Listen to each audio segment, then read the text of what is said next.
Shalom à tous. Aujourd'hui, nous allons étudier Éphésiens 2, le verset 8. Il est écrit: car c'est par la grâce que vous êtes sauvés, par le moyen de la foi, et cela ne vient pas de vous, c'est le don de Dieu. Le verset dit: nous sommes sauvés par la grâce. On ne discute pas. La grâce, c'est la faveur imméritée. Mais le verset dit encore: par le moyen de la foi.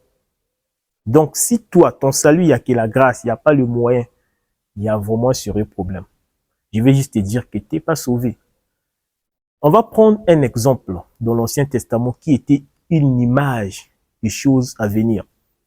Le père Noé fut sauvé par la grâce et Dieu lui a donné un moyen, c'était l'arche.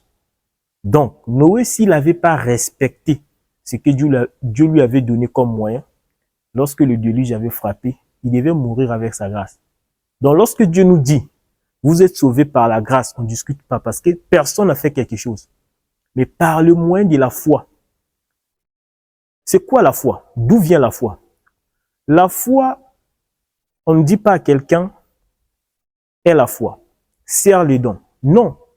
La foi vient de ce qu'on entend, et ce qu'on entend vient de la parole de Christ, selon Romains 10, le verset 17.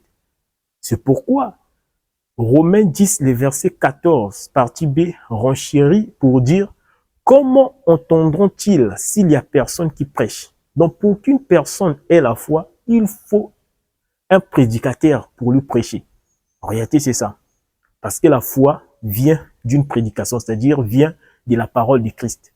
C'est pourquoi nous allons prendre le beau verset pour conclure.